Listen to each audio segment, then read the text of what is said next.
Are you a movie nerd like me and you just can't get enough? Let me recommend some movie podcasts to occupy all of your time when you're not actually watching a movie. Number one, The Movies That Made Me, with Oscar winning writer Josh Olson and legendary director Joe Dante from Gremlins and Piranha and a whole host of others that you might feel is familiar.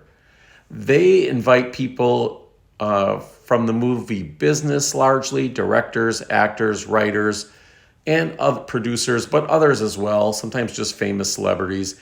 And they talk about and give lists of the movies that really were important to them, either personally, growing up, or as a filmmaker.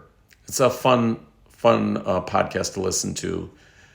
Number two, Video Archives with Quentin Tarantino and Roger and Gayla Avery. I'm wearing some swag from that one right now. But this one's heavily focused on VHS era movies. So you're likely to get exposed to kind of offbeat movies and probably many that you've not considered before. As a bonus and a big bonus, you get a heavy dose of Quentin Tarantino, basically unfiltered. And number three, Pure Cinema Podcast with Elric Kane and Brian Sauer. Now, this one does have a Quentin Tarantino tie in that this podcast does host each month the folks that run Quentin Tarantino's now two movie houses, theaters in LA, and they talk about upcoming films at both theaters and give full discussions on them. But when they're not doing that, the two hosts do delve into different topics on movies, and I've really found a lot of films that I wouldn't have never considered or even knew about had I not listened to the podcast.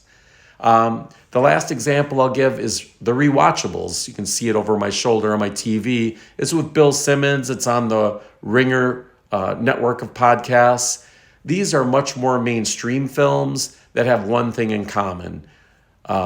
Bill Simmons and others that run that program have decided that they are movies that can be watched over and over and over again for whatever reason. So it's a fun one to listen to, and you get a lot of nostalgia from big movies, and you get a lot of great discussions. I'd like to catch it and just hear all the discussion around those rewatchable movies. I'll leave some more ideas in the comment section because there are more that I listen to when I get a chance, but I'd also like you to leave some in the comments.